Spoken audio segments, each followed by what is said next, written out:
जय यीशु। आज मैं एक और बहुत इम्पोर्टेंट प्रश्न का उत्तर देना चाहता हूं, जो कि मुझसे आप विद्यार्थियों ने और जो जवान लड़के लड़कियों का जो समूह है जो परमेश्वर के वचन का अध्ययन कर रहा, उन्होंने ये पूछा था। वो प्रश्न ये था कि जो लोग प्रभु यीशु मसीह को जानते हैं या जिन्होंने उसका सुसमाचार सुना है, अब उन्होंने सुसमाचार सुना है, उन्हें एक मौका मिला कि वो एक निर्णय ले सकें, यानी कि एक रीज़नेबल निर्णय, तार्किक निर्णय ले सकें कि या तो वो विश्वास करें या ना करें, या इधर या उधर, ये बीच की लाइन है। अब उन लोगों की क्या होगा जिन्होंने कि उसका सुसमाचार नहीं सुना है? और ये बहुत लेजिटिमेट क्वेश्चन है और इसको हमें अटेंड करना बहुत ज़रूरी है, क्योंकि इससे ना केवल हमारा विश्वास बढ़ेगा परंतु बहुत सी चीज़ें हमारे सामने क्लियर होंगी। मैं कई दिन से जब आपके साथ अध्ययन कर रहा हूँ तो मैं रोमियो की पुस्तक में से कर रहा हूँ। उसका इंट्रोडक्शन मैं आपको दे चुका हूँ, तो पिछले वीडियोज़ में जाकर आप रोमियो की पुस्तक से संबंधित जो बातें बताई गई उनको ज़रूर देखिएगा, क्योंकि उसमें आपको बहुत कुछ मिलेगा। और इस समय मैं फिर रोमियो की पुस्तक में आता हूँ और रोमियो का पहला अध्याय और उसके 16वें पद को पढ़ता हूँ, क्योंकि उसी के आधार पर ये प्रश्न पूछा गया था। 16वें पद में इस प्रकार लिखा हुआ है, पौलुस कहते हैं, क्योंकि मैं सुसमाचार से नहीं लजाता, इसलिए कि वो हर एक विश्वास करने वाले के लिए, चाहे वो यहूदी हो या गैर यहूदी हो या किसी भी देश किसी का जगह का हो, ये नहीं लिखा हुआ है, मैं खुद बोल रहा हूँ। यहाँ पे लिखा हुआ है कि पहले तो यूनानी फिर यहूदी या फिर यूनानी के लिए उद्धार के निमित्त परमेश्वर की सामर्थ है। यानी कि सुसमाचार जो है वो हमको परमेश्वर के सुसमाचार के द्वारा उद्धार देता है। और उद्धार की डेफिनेशन हम लोग बात कर चुके हैं, तो हम उन शब्दों में अभी नहीं जाना चाहते हैं, पर आपके प्रश्न में पहुंचना चाहते हैं। सामर्थ है 17वां पद, क्योंकि उसमें परमेश्वर की धार्मिकता विश्वास से और विश्वास के लिए प्रकट होती है, जैसा कि लिखा है कि धर्मी जन विश्वास से जीवित रहेगा। अब जिन लोगों ने परमेश्वर के सुसमाचार को नहीं सुना, उन्होंने परमेश्वर के सुसमाचार को कभी नहीं सुना, उनका क्या होगा? क्योंकि ये बड़ी अनजस्ट चीज़ है कि अगर उन्होंने नहीं सुना और फिर यीशु मसीह आते हैं, उनका न्याय होता है, और न्याय में वहाँ पे खड़े जब होते हैं तो ये लोग हैं, इनकी लाइन है जिन्होंने सुसमाचार सुना है, उनका तो न्याय आसान हो गया। आपने एक्सेप्ट किया, आपने रिजेक्ट किया, जो भी हुआ। ये लोगों की लाइन है जो कह रही है हमने तो उसके बारे में सुना ही नहीं। अब आप उसके ऊपर चार्ज कैसे लगा सकते हैं? बहुत बढ़िया क्वेश्चन है और उसी का मैं उत्तर देना चाहता हूँ। सबसे पहले मैं आपको बताना चाहता हूँ कि परमेश्वर न्यायी है। जिस परमेश्वर की हम बात कर रहे हैं, जो कि एकमात्र परमेश्वर है, हम आपको पहले बता चुके हैं कि एक ही परमेश्वर है जिसने इस ब्रह्मांड की रचना करी और उसमें इस पृथ्वी की रचना करी और उसने इस पृथ्वी के सारे जीव जंतुओं की रचना करी। He is the creator of all. उसने हमारी और आपकी रचना करी।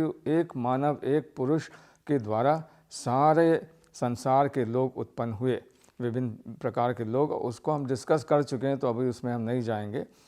अब उस परमेश्वर ने यदि एक निर्णय लिया, एक जज है, वो निर्णय लेगा, तो वो जज सबके लिए एक ही समान का नियम होना चाहिए। ये कैसे हो जाएगा कि जिन्होंने सुन लिया है उनको तो आपने वो कर दिया, और जिन्होंने नहीं सुना उनको भी आपने उसी में वो कर दिया, जजमेंट दे दिया, तो वो क्यों नरक में जाए? उसका उत्तर बहुत आसान है। मैं दूसरे अध्याय से पढ़ना चाहता हूँ आपके सामने, बल्कि इसी पहले अध्याय में आना चाहता हूँ। यहाँ पे परमेश्वर का वचन पौलुस क्या कह रहे हैं कि 18वें पद से, परमेश्वर का क्रोध तो उन सबों पर प्रकट होता है जो अभक्ति के द्वारा अधर्म से स्वर्ग प्रकट पे होता है, जो सत्य को अधर्म से दबाए रहते हैं। मैं फिर से पढ़ना चाहता हूँ। परमेश्वर का क्रोध तो उन लोगों की सब अभक्ति और अधर्म पर स्वर्ग से प्रकट होता है, जो सत्य को अधर्म से दबाए रहते हैं। तो पहला क्राइटेरिया जजमेंट का क्या है? ये जजमेंट का पहला क्राइटेरिया ये नहीं है कि कौन यहूदी है, कौन यूनानी है, कौन किस धर्म का है, कौन किस जाति का है, ये नहीं है।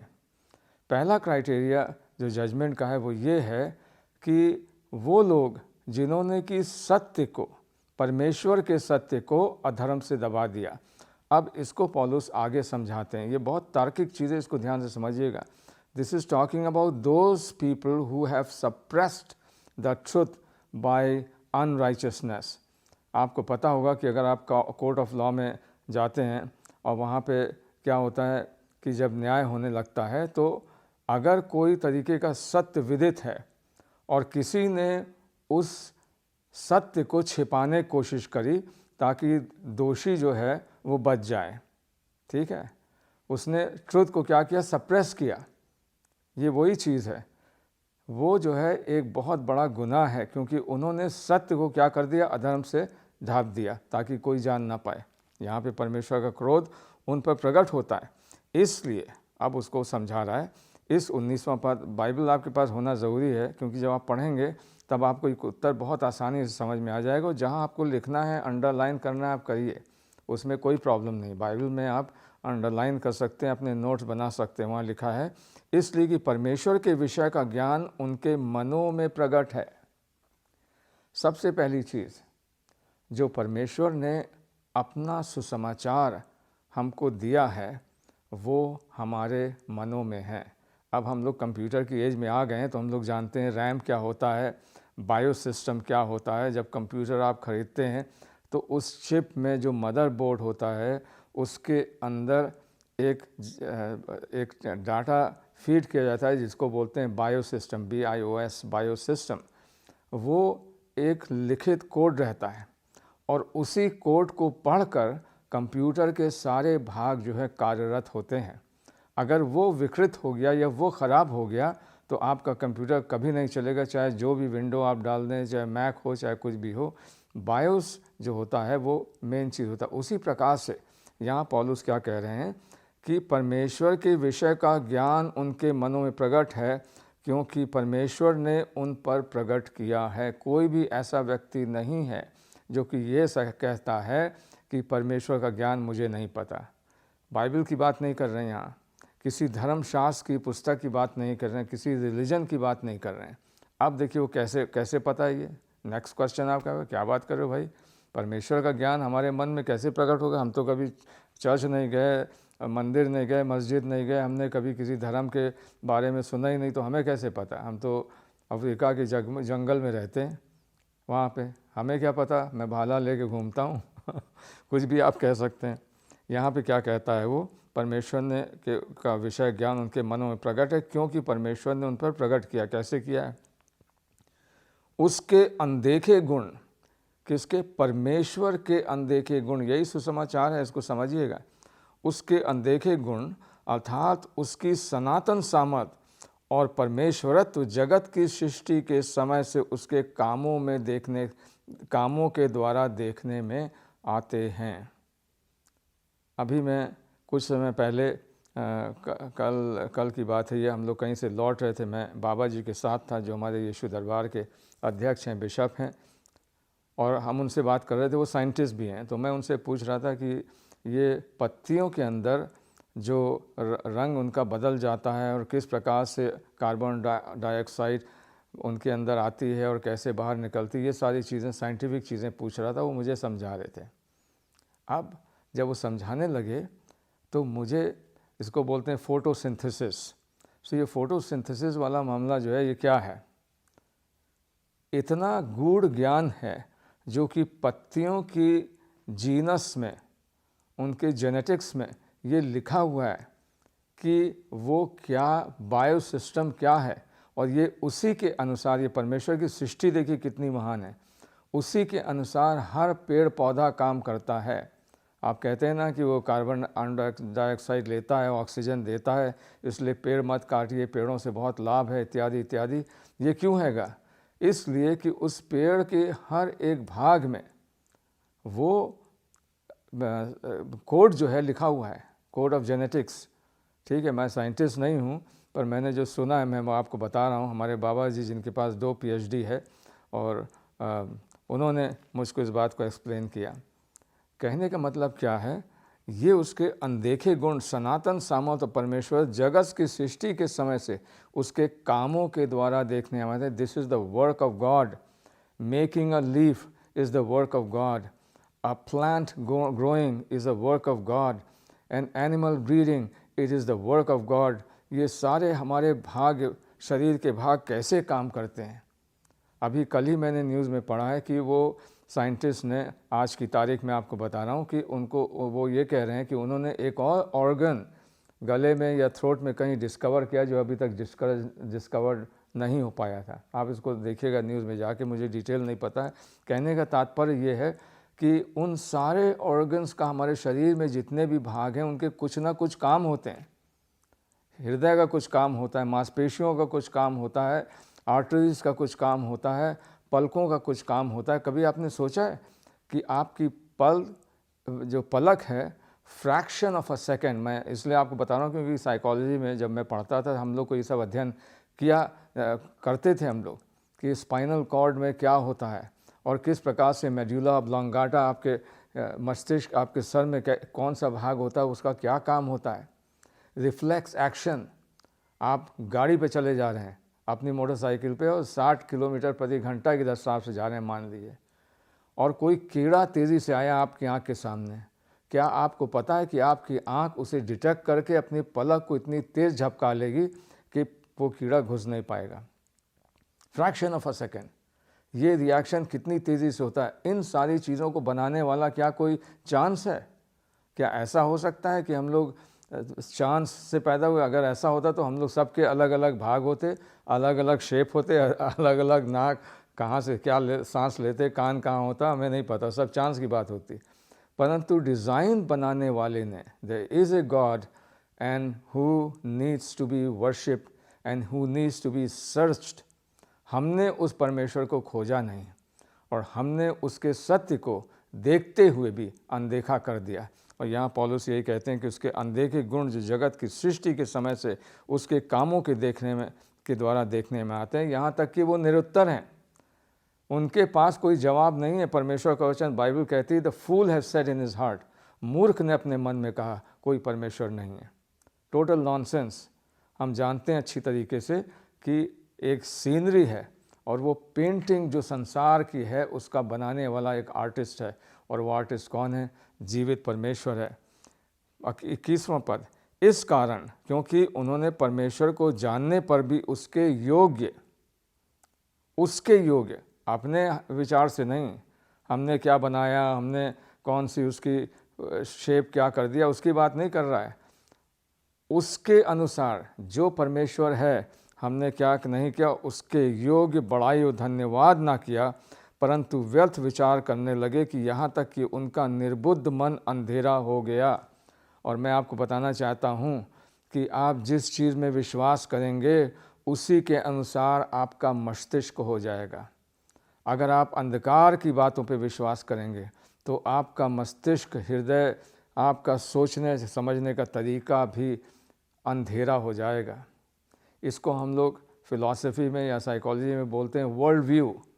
वर्ल्ड व्यू के मतलब ये है कि हर आदमी और औरत और बच्चा जो पैदा हुआ है जिस समाज में, एक तो उसके पिता माता का प्रभाव उसके ऊपर पड़ता है, प्रभाव का, जिस समाज में वो रहता है उसका प्रभाव पड़ता है, जिस देश में वो रहता है उसका प्रभाव पड़ता है, जिस प्रकार की शिक्षा उसको दी जाती है उसका प्रभाव पड़ता है, और जो फिज़िकल एनवायरनमेंट है उसका प्रभाव पड़ता है। ये सारी चीज़ें मिलकर उसके अंदर मस्तिष्क में एक सोच उत्पन्न करती हैं, एक थिंकिंग पैटर्न बनता है, और उसी को हम लोग कहते हैं वर्ल्ड व्यू। और जब आप अंधकार की बातों में, दुष्टता की बातों में, उसी में पैदा होंगे, उसी में मन लगाएंगे और परमेश्वर को भूल जाएंगे, तो क्या कहता है, इस कारण उनका निर्बुद्ध मन क्या हो गया? अंधेरा हो गया, पापमय हो गया। 22वां पद, वे अपने आप को बुद्धिमान जताकर मूर्ख बन गए। हा, कितना सत्य है ये। हम मनुष्य कितने मूर्ख हैं जो परमेश्वर को नहीं जानते और उसी के बाग में रहते हैं, उसी के फलों को खाते हैं, उसी की सब्जियों का सेवन करते हैं, उसी की गाय का दूध पीते हैं। ये सारी चीज़ें हम करते हैं, परंतु हम उस परमेश्वर को नहीं जानते। We are not connected with God. और यहाँ पे पौलुस कह रहा है कि वे अपने आप को बुद्धिमान जनाकर इतने बड़े साइंटिस्ट हो जाने के बाद भी आप कभी भी उस जगह पर नहीं पहुँच पाएंगे। अब पता नहीं आपको पता है कि नहीं कि आज की डेट में जितने भी महान साइंटिस्ट हुए, कभी आप जाके रिसर्च कर लीजिएगा, वो सब यहूदी थे और परमेश्वर को जानते थे। क्या आपको पता है ये बात? आपके पास जो कैमरा है, आपके पास जो सेल फ़ोन है, आपके घर में जो लाइट लगी हुई है, आपके घर में जो टीवी है, जो फ्रिज इस्तेमाल कर रहे हैं, ये सारी चीज़ें जो आप कर रहे हैं, ये उन्हीं यहूदी साइंटिस्ट की साइंस के द्वारा हम तक पहुंचा है, क्योंकि वो परमेश्वर को जानते थे। They knew the living God, और वो उसकी उपासना करते थे, इसलिए परमेश्वर ने उनको अगम बुद्धि दी। That is how they became wise. मुझे बड़ा दुख होता है जबकि हम सोचते हैं कि हम बहुत बड़े गुरु हो गए, अपने आप को गुरु गुरु कहने लगते हैं, अपने समाज को, अपनी संस्था को और अपने सब जगह को गुरु कहने लगते हैं, और ये भूल जाते हैं कि हम अपने आप को गुरु बनाकर मूर्ख बन गए, क्योंकि हमने उस जीवित परमेश्वर की ना उपासना करी ना उसको खोजा। उसकी हमने धर्म की सेवा करी, अपने धर्म कर्म और ये सारी चीज़ों की सेवा करी, बांटते रहे रॉबिन हुड की तरह पैसा गरीबों को। कोई गरीब आया, आपने उसको 500 रुपया निकाल के दे गया, अरे भैया बहुत बड़ी बात है। पर उसके बाद गए और वहाँ अपने काम पे जहाँ रहते हैं वहाँ पे आपने चोरी कर लिया, अपने अकाउंट में हेरा फेरी कर दिया और उसके बाद मुँह पोंछ के निकल आए। ये क्या है? अपने आप को बुद्धिमान जताकर मूर्ख बन गए। आज हमारी ये प्रार्थना होना चाहिए हमारे देश के लिए कि हमारे देश में ऐसे लोग हों जिनका मन अंधकार में ना हो, जो कि सत्य पे चलने वाले हों और झूठ ना बोलें। और यहाँ पे वो कहता है कि उन्होंने अपने आप को बुद्धिमान बनाकर वो मूर्ख बन गए, क्योंकि इस कारण परमेश्वर को जानने पर भी उन्होंने परमेश्वर के योग्य धन्यवाद और उसकी बड़ाई न किया, परंतु व्यर्थ विचार करने लगे, यहाँ तक कि उनका निर्बुद्ध मन अंधेरा हो गया। वे अपने आप को बुद्धिमान जताकर मूर्ख बन गए और अविनाशी परमेश्वर की महिमा को उन्होंने बहुत सी बातों में बदल दिया, अपनी बातों में बदल दिया। ऐसे ऐसे लोग भी आपको मिलेंगे जो कि अपनी स्टैचू बना के अपनी पूजा कराते हैं। हम यहाँ भारतवर्ष की बात नहीं कर रहे हैं, विदेशों में आपको ऐसे लोग मिलेंगे, ऐसे बड़े बड़े लोग मिलेंगे जो कि दूसरों से बजाय परमेश्वर की पूजा करने के मनुष्य पूजन करवाते हैं। और यहाँ पे वही ये कह रहा है, इसको हम लोग जानते हैं, इसको क्या बोलते हैं, इस विचारधारा को हम लोग बोलते हैं न्यू एज। न्यू एज जिसमें कि हम क्या कर रहे हैं, हम मनुष्य की पूजा कर रहे हैं। हम कह रहे हैं मनुष्य जो ब्रह्मांड का सेंटर है, man is the centre of everything. और आपको पता है इसी विचारधारा के कारण जो लोगों ने इस विचारधारा को माना, उसके पीछे चले, वो नाश हो गए, क्योंकि हमने जीवित परमेश्वर को, जो हम सब का ईश्वर है, वो किसी भी जाति, धर्म, देश विदेश, रंग, काला गोरा, किसी एक का नहीं है, ना किसी एक के द्वारा है। वो हम सब का बनाने वाला परमेश्वर है। वो अपना मेह हम सब पर बरसाता है, वो अपना पानी हम सब पर बरसाता है, वो सबको धूप देता है, सबको ऑक्सीजन देता है। वो ये नहीं करता है कि मैं इनको दूंगा, इनको नहीं दूंगा। कितनी बड़ी लॉजिकल चीज़ है ये, और वो हम उसको भूल गए। फिर उसके बाद क्या कहता है, इस कारण परमेश्वर ने उन्हें मन की अभिलाषाओं के अनुसार छोड़ दिया। अब एक स्टेप और आगे बढ़ गए। वो स्टेप क्या था? अशुद्धता के लिए छोड़ दिया कि वे आपस में अपने शरीरों का अनादर करें। और आज आप ये कितनी विशेष रूप से इसको देख रहे हैं। कभी आपने सोचा है ये हमारा गेज और लेस्बियन, ये आदमी आदमी से शादी करना, औरत औरत से शादी करना, ये सारी चीज़ें नेचुरल चीज़ें। कैसे पता हमको नेचुरल? भैया साइंस बताती है।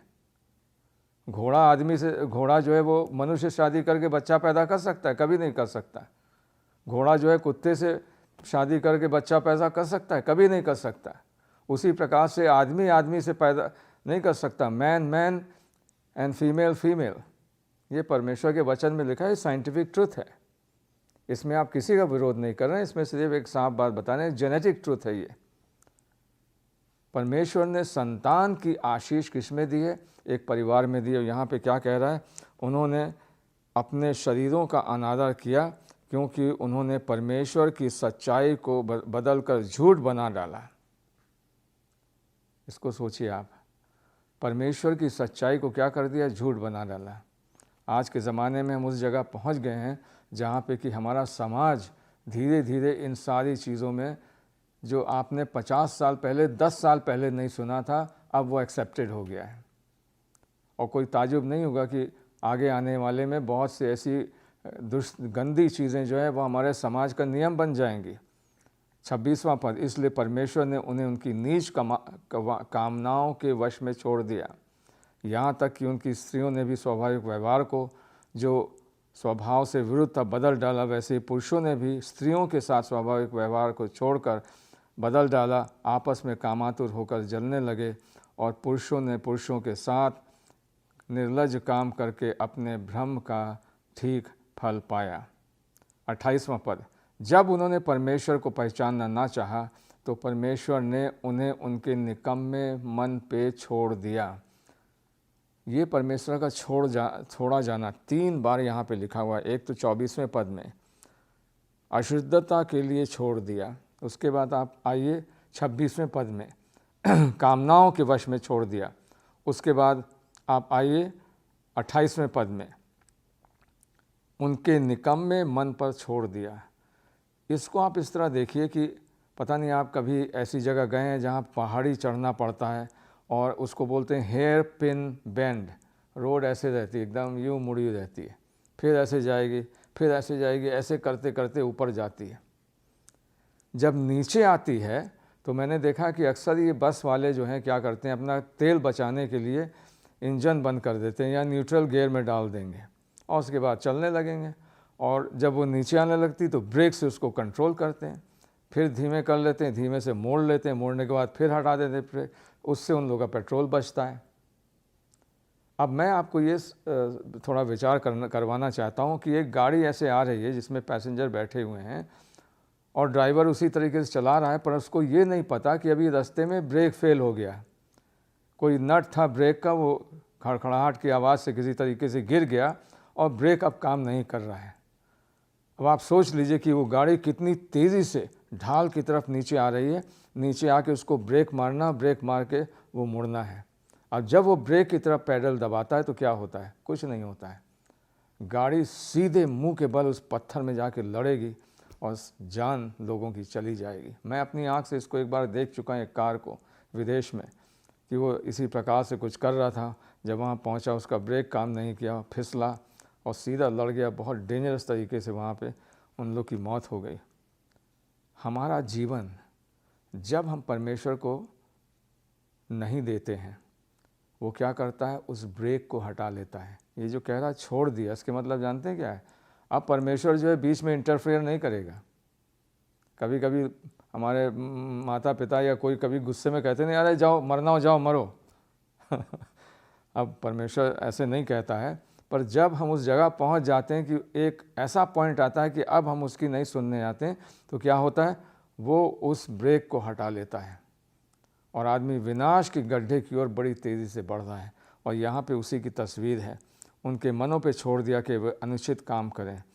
उसका रिज़ल्ट क्या हुआ? आज का समाज, मैं आपको पढ़ूंगा जो, इसको ध्यान से सोचिएगा और मुझको ये बताइएगा, क्या ये बातें आज आपको समाज में सबसे ज़्यादा चलन में नहीं लग रही हैं कि लग रही हैं?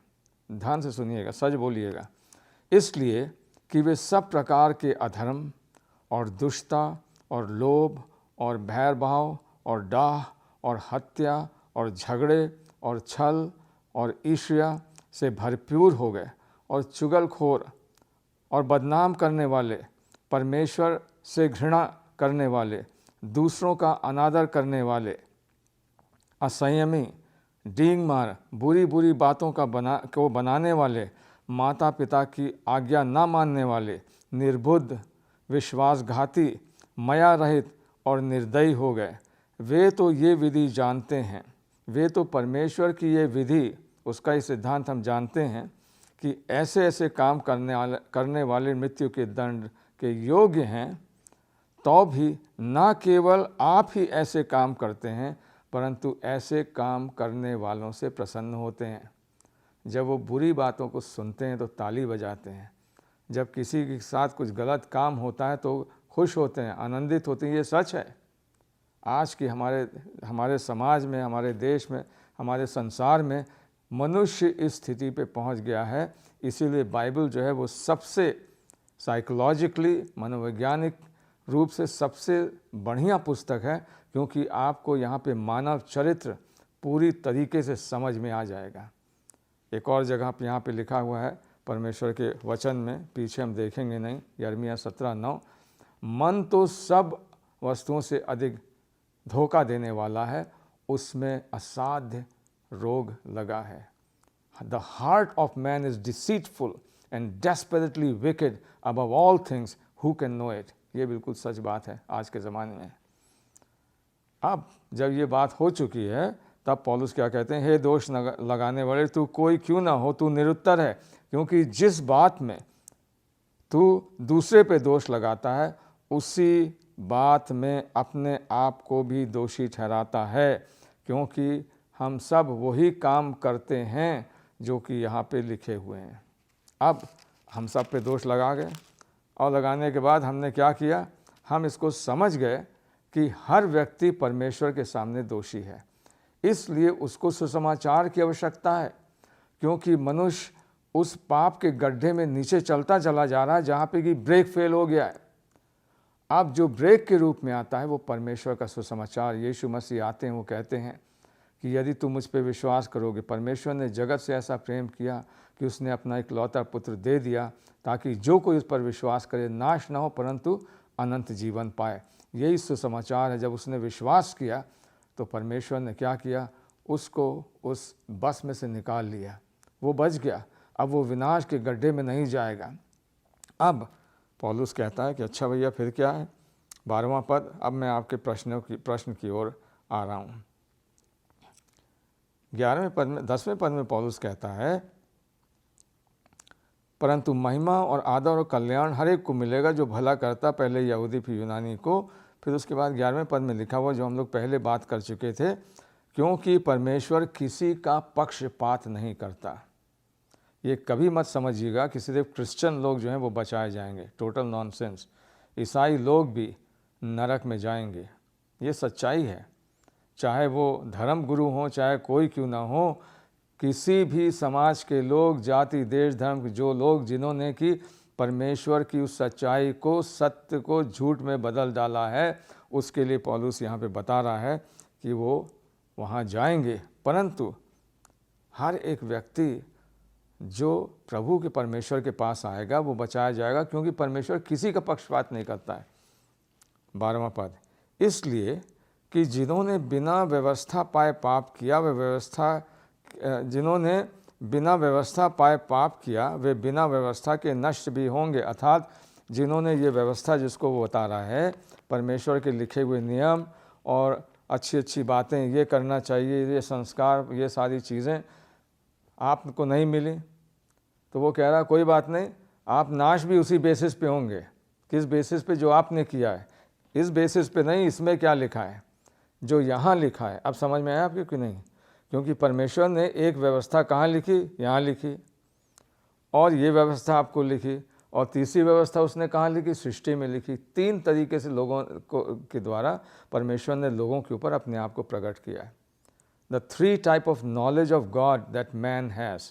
नंबर 1, पहली चीज़ क्या है? उसके विवेक में, उसके हृदय में लिखा उसने। ठीक है, अभी हमने डिस्कस किया था, अभी और डिस्कस करेंगे उसके बारे में, उससे हम ख़त्म करेंगे। दूसरा उसने कहाँ लिखा? सृष्टि को हमने देख लिया। वो सृष्टि क्या करती है? जब हम उसको देखते हैं तो हम निरुत्तर हैं, we are speechless, because the creation is talking to us that there is a God who is sovereign, who is the creator, who is almighty, and he loves me. और जब हम उस परमेश्वर को खोजते हैं तो हम उसके सुसमाचार को प्राप्त करते हैं, पर हमने खोजना ही बंद कर दिया। तीसरा उसने ज्ञान कहाँ दिया? जो व्यवस्था की बात कर रहा है। अब हम आगे पढ़ते हैं, 12वां पद। 12वां पद पढ़ लिया, वहाँ पे लिखा हुआ है कि बिना व्यवस्था के नष्ट भी होंगे, और जिन्होंने व्यवस्था पाकर पाप किया उनका दंड व्यवस्था के अनुसार होगा। Total justice. कोई ये नहीं कह सकता कि मैं बच जाऊँगा क्योंकि मेरे पास ये था, उसके पास ये नहीं था, ये कुछ नहीं होगा। 13वां पद, क्योंकि परमेश्वर के यहाँ व्यवस्था के सुनने वाले धर्मी नहीं ठहरते। ठीक है भैया, ये हमारे समाज में बताने की बहुत ज़रूरत है। आज के हमारे समाज में, हमारे समाज के अगुओं को ये बताने की बहुत ज़रूरत है कि धार्मिक परंपराओं और उसको सिखाने वाले और बोलने वाले और सुनने वाले उसकी ज़रूरत नहीं है। हमें ज़रूरत उन लोगों की है कि जो परमेश्वर की व्यवस्था पर चलते हैं।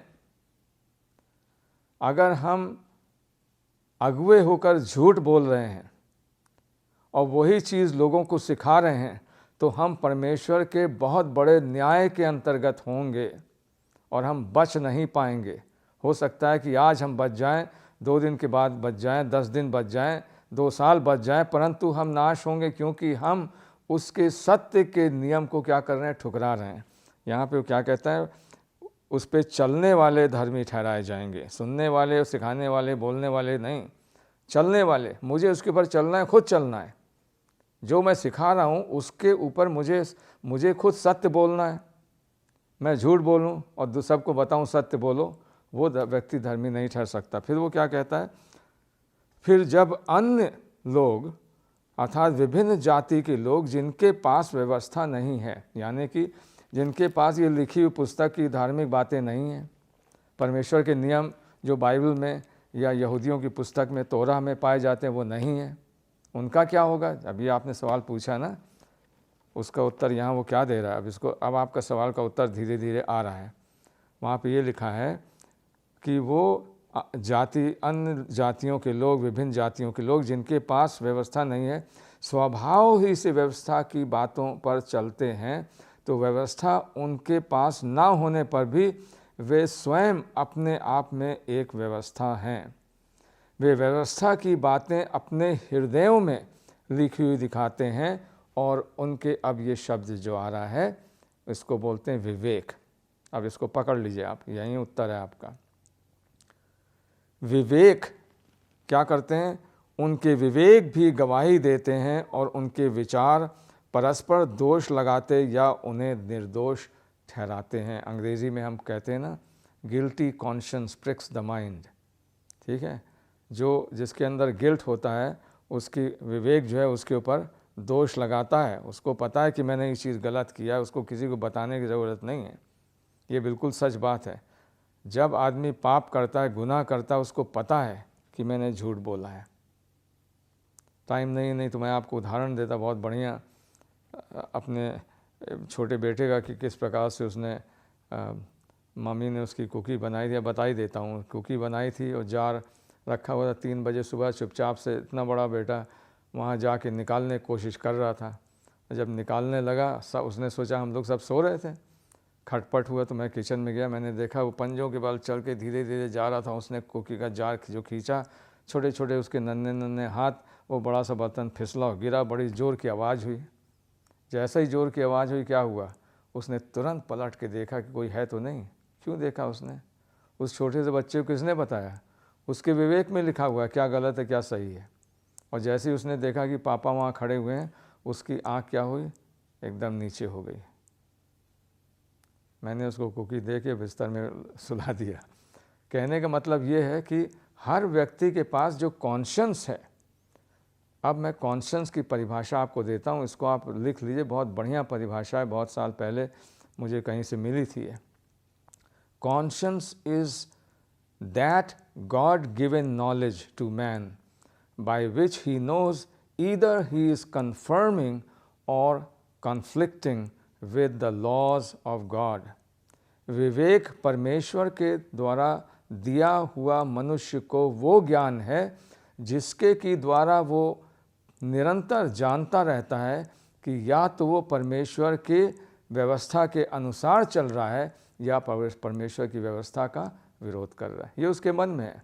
और कहाँ लिखा हुआ है, उसके विवेक भी गवाही देते हैं और दोष लगाते हैं उसके परस्पर, उसके विचार उसको दोषी ठहराते हैं। जिस दिन परमेश्वर मेरे सुसमाचार के अनुसार यीशु मसीह के द्वारा मनुष्यों की गुप्त बातों का न्याय करेगा। इसके मतलब क्या है? ये सच्चाई है कि जो लोग सच्चे हृदय से परमेश्वर का पीछा करते रहते हैं, परमेश्वर अपना ज्ञान, प्रभु यीशु मसीह का दर्शन उनको देता है। बहुत साल की बात है, इस कहानी से मैं इसको अंत करना चाहता हूँ कि रामेश्वर नाम का एक लड़का था जो मेरे साथ बाइबल अध्ययन कर रहा था दक्षिण भारत में, और 6 महीने की का अध्ययन था। हम लोग साथ में रहते थे, खाते थे, उठते बैठते थे, प्रार्थना करते थे। तो मैंने उससे पूछा एक दिन, हमने कहा हमको ये बताओ कि तुम ठीक से पढ़ना नहीं जानते हो। वो पढ़ना सीख ही रहा था। वो काफ़ी बड़ा था, करीब 22-23 साल का था, परंतु बहुत गरीब परिवार का था, दक्षिण भारत का, और उसके माता पिता गिट्टी तोड़ने का काम करते, तो वो उनके साथ रहता था। एक दिन बताने लगा कि मेरे माता पिता कहीं और पहाड़ पे चले गए और जगह ढूंढने के लिए कहाँ वो गिट्टी तोड़ेंगे। मैं वहीं था, मैं भी वहीं कुछ कर रहा था। उसी समय क्या हुआ कि परमेश्वर की ज्योति, एक बहुत बड़ी ज्योति मेरे ऊपर चमकी, और मैंने उस दिन प्रभु यीशु मसीह का दर्शन पाया। और प्रभु यीशु मसीह ने मुझसे कहा कि फ़लानी जगह जाओ। फिर उसने बताया किस प्रकार से उस जगह पे गया जहाँ पे कि उस व्यक्ति ने उसको सुसमाचार सुनाया। कहने का तात्पर्य ये है, हम नहीं जानते कि कैसे परमेश्वर अपने आप को प्रकट करेगा, पर जो व्यक्ति उसका खोजी रहेगा और विवेक में और सृष्टि में और हमारे अंदर जो उसने ज्ञान दिया उसके पीछे हम चलेंगे और सत्य का पालन करेंगे, तो हम उसको जानेंगे। मैं आपके सामने एक पद पढ़ना चाहता हूँ, तो आप उससे इस बात को समझ जाएंगे और अच्छी तरीके से, जो कि यूहन्ना रचित सुसमाचार में पाया जाता है, और उसके 7वें अध्याय में यीशु मसीह वहाँ बात कर रहे हैं, और वो ये कहते हैं कि 7वां अध्याय और उसका 46वां पद मैं आपके सामने पढ़ता हूँ, बल्कि 51वां पद, जीवन की रोटी मैं हूँ जो स्वर्ग से उतरी है। यीशु मसीह अपने आप को क्या बता रहे हैं? अपने आप को जीवन की रोटी बता रहे हैं। यानी कि वो वचन, रोटी जो है ये वचन है, भोजन है।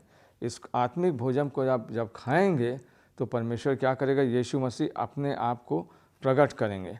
अब यहाँ पर वो क्या कहता है यीशु मसीह? 7वें अध्याय में हमने आपको बोला था विशेष रूप से, वहाँ पे ये कहता है 37वें पद में, पर्व के अंतिम दिन जो मुख्य दिन है, यीशु खड़ा हुआ पुकार कर कहा, यदि कोई प्यासा हो तो मेरे पास आए, और जो मुझ पर विश्वास करेगा, जैसा पवित्र शास्त्र में लिखा है, उसके हृदय से जीवन के जल की नदियां बह निकलेंगी। यानी कि जब आप यीशु मसीह के पास आएंगे तो वो आपको पवित्र आत्मा का दान देगा। 29वां पद, 39वां पद, उसने ये वचन पवित्र आत्मा के विषय में कहा था, जिसे विश्वास करने वाले पाने पर थे। यानी कि जब आप प्रभु यीशु मसीह के पास आएंगे तो क्या होगा? वो आपको पवित्र आत्मा देगा। और परमेश्वर का वचन यीशु मसीह कहता है, तुम सत्य को जानोगे और सत्य तुम्हें स्वतंत्र हो करेगा। ठीक है, सत्य जो है वो आपको स्वतंत्र करेगा पाप से, और यदि पुत्र तुम्हें स्वतंत्र करेगा तो तुम सचमुच स्वतंत्र हो जाओगे। सो यानी कि जब आप परमेश्वर के वचन को, जो कि उसने आपके विवेक में दिया है, जो कि उस सृष्टि में उसने दिखाया कि वो कौन है, उस एकमात्र परमेश्वर, बहुत सीधा सा चीज़ है। सृष्टि को जब मैं देखता हूँ तो मैं समझ जाता हूँ कि परमेश्वर कभी पक्षपाती हो ही नहीं सकता। मैं समझ जाता हूँ कि परमेश्वर किसी धर्म का है ही नहीं। कैसे हो सकता है ये? पानी सबके ऊपर पड़वा रहा है वो, हैं? कितनी अजीब बात है। एक देश जो दूसरे देश को पसंद नहीं करता, उनकी बाउंड्री यहीं पर है। जब पानी पड़ा तो क्या ये हो रहा है कि बाउंड्री के इस पार इस देश के लोग इस देवता को या इस धर्म को या उसको समाज को मानते हैं तो उनके ऊपर पड़ेगा, और इधर वाले नहीं मानते हैं उनके ऊपर नहीं पड़ेगा? ऐसा तो कुछ नहीं है, मैंने तो नहीं देखा है। सूरज जब चमकता है तो यही होता है। इसके मतलब क्या है? सृष्टि को देखकर हम जान जाएंगे कि परमेश्वर जो है वो धार्मिक परंपराओं में लिप्त परमेश्वर नहीं है, ये एकमात्र परमेश्वर है, और वो एकमात्र सारी मनुष्य जाति का सृजनहार है। इसीलिए हम मनुष्य को किसी जातियों में बांट नहीं सकते, कभी नहीं कर सकते। नहीं तो फिर हर आदमी अपनी जाति में ब्लड ट्रांसफ्यूजन के लिए जाए, है ना। आप अस्पताल में भर्ती हो गए, वहाँ भी बीमार पड़ रहे हैं और आप पता चला कि किसी ने बताया कि मर जाएंगे यदि आपको ब्लड नहीं दिया गया। अब आप भागे ब्लड बैंक और आपने कहा कि भैया हमारी इस जाति का, इस वर्ग का ब्लड आप निकाल के दीजिए, मिल पाएगा आपको? मैं एक आध दो बार किसी की मदद करने के लिए जा चुका हूँ, मैं आपको बता रहा हूँ इतना परेशानी होती है आज के ज़माने में, मुश्किल से। अगर मैच कर गया तो वो ले लिया हमने, अब हमें नहीं पता कि किसका है, पर हमें ये पता आदमी का है, वो जानवर का नहीं है। किसी जानवर का रक्त काम नहीं करेगा। अब ये हमको क्या बताता है? मुझको बताता है साइंटिफिकली, लॉजिकली एक चीज़ बताता है, ये सत्य है। There is only one God and one mediator between man and God, and that is the Christ Jesus. Yeshu Masih ने कहा, मार्ग, सत्य और जीवन मैं ही हूँ, बिना मेरे द्वारा कोई पिता तक नहीं पहुँच सकता। यही सुसमाचार है। सो हर व्यक्ति का न्याय उसी बेसिस पे होगा, और अगर उन्होंने अपनी कॉन्शियंस को और जो परमेश्वर ने उनको दिखाया उसको फॉलो करेंगे, तो परमेश्वर अपने आप को, अपने सुसमाचार को उन पर प्रकट करेगा। बहुत सी कहानियाँ हैं, पर हमारे पास इस समय नहीं है। हजारों करोड़ों की संख्या में गवाहियाँ हैं कि कैसे परमेश्वर ने दर्शन दिए।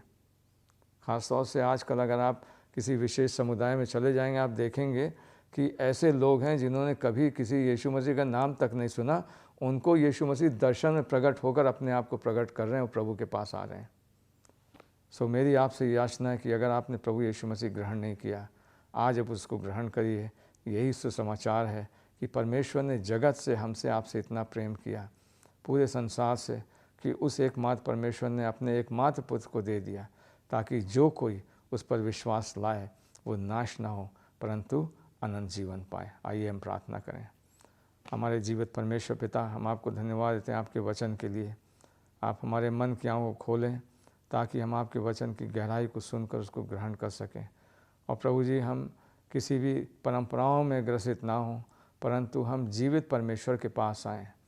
धन्यवाद देते हैं प्रभु जी कि हमें कोई चीज़ बदलने की ज़रूरत नहीं है, ना अपना देश, ना अपना भेष, ना अपना कोई भी कपड़े, नाम, कुछ नहीं बदलने की ज़रूरत है। जाति, धर्म, कुछ बदलने की ज़रूरत नहीं है, परंतु हमको सच्चे हृदय से केवल आप एकमात्र परमेश्वर के पास आना है, ताकि वो हमारे हृदयों को बदले, ताकि हम अपने समाज में एक प्रेम की भावना को लेकर आपकी सेवा कर सकें और एक दूसरे के लिए भलाई के कामों को कर सकें, जिससे कि हमारा देश संपन्न देश हो जाए। प्रभु जी, इस प्रार्थना को हम अपने जीवित उद्धारकर्ता प्रभु यीशु मसीह के धन्य नाम में मांगते हैं, इसे सुने और ग्रहण करें। आमीन। जय यीशु।